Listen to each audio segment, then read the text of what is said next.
Hello दोस्तों, मैं अमित आ गया हूँ फिर से एक और कहानी के साथ। दोस्तों, ये कहानी दिल्ली की रहने वाली एक औरत की है। तो बिना देरी के जानते हैं आगे की कहानी उसी के नज़रिए से। मेरा नाम सबा है। मेरी उम्र करीब 35 साल की है और मैं एक विधवा औरत हूँ। 4 साल पहले मेरे पति का एक कार हादसे में देहांत हो गया था। उस हादसे के बाद मेरी ज़िंदगी बदल गई। मुझे अकेले ही सब कुछ संभालना पड़ता है। मेरी एक 10 साल की बेटी है जिसका नाम अफरीन है। वह बहुत होशियार और प्यारी लड़की है। वह दिल्ली के एक अच्छे स्कूल में पढ़ती है और अपनी पढ़ाई में बहुत मेहनत करती है। हम दिल्ली शहर में रहते हैं। जिस घर में मैं रहती हूँ उस घर में मैं अपने पति के साथ शादी करके आई थी। यह घर मेरे लिए बहुत ख़ास है क्योंकि इसमें मेरे पति की यादें बसी हुई हैं।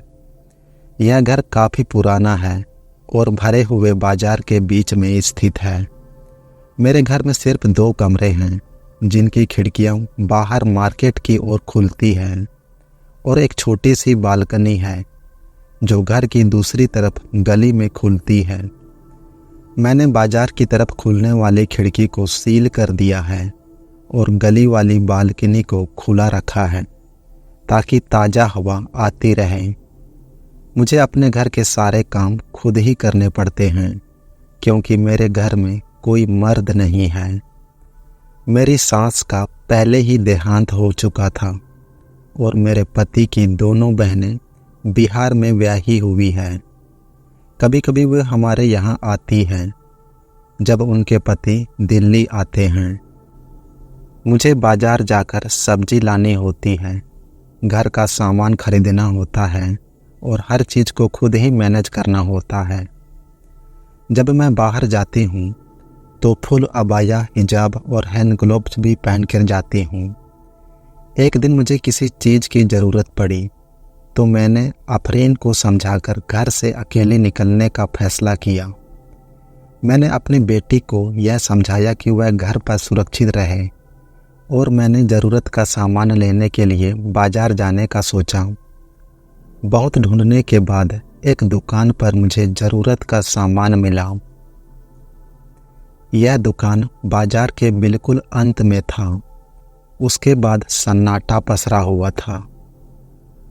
सामान लेते वक्त मैंने देखा कि एक आदमी सफ़ेद कपड़े में और टोपी पहने हुए मुझे घूर रहा था। उसका देखना मुझे बहुत अजीब लगा और मैं अनकंफर्टेबल महसूस कर रही थी। दुकानदार ने मुझे बकाया पैसे दिए और जब मैंने फिर से उस आदमी की तरफ देखा तो वह गायब हो गया। मैं घबराकर तेज कदमों से घर की तरफ चल पड़ी और ताले अच्छी तरह से लगाकर अपने कमरे में चली गई। अफरीन ने पूछा, क्या हुआ माँ? मैंने कहा, कुछ नहीं। उस दिन के बाद मुझे घर में कुछ अजीब सा महसूस होने लगा, जैसे कोई मुझे देख रहा हो। जब भी मैं नमाज पढ़ती मुझे लगता कि कोई मुझे फ्रिज के पीछे देख रहा है। मैं इसे नज़रअंदाज करने की कोशिश करती, लेकिन यह एहसास दिन ब दिन बढ़ता गया। एक रात सोते वक्त मैंने महसूस किया कि किसी ने ज़ोर से मेरा पाँव पकड़ा और झकझोरा। मुझे बहुत डर लगने लगा था।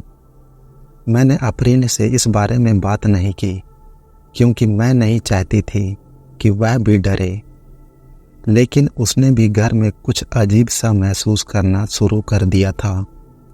एक दिन जब मेरी बेटी ट्यूशन पर थी मैंने देखा कि कोई ऊंची आवाज़ में कुरान की आयतें पढ़ रहा है। मुझे कोई नज़र नहीं आ रहा था मगर आवाज़ बहुत पास में आ रही थी। मैं डर के मारे उठकर पीछे को भागी और कुर्सी से ठोकर खाकर गिर पड़ी। पसीने से भींगी हुई मैंने डरते हुए कहा, कौन हो? मेरे घर में क्या कर रहे हो? मुझे वही आदमी नज़र आया जो मैंने दुकान के बाहर देखा था। वह फिर गायब हो गया।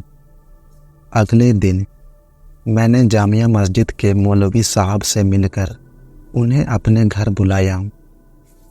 मैंने मौलवी साहब को सारी बातें बताई और वे मान गए कि मेरे घर में कुछ अजीब हो रहा है। मौलवी साहब ने कहा, तुम्हारे घर में प्रेत है। उन्होंने कुछ पढ़ना शुरू किया तो अलमारी जोर जोर से हिलने लगी और उसके पीछे से एक लंबा आदमी निकला।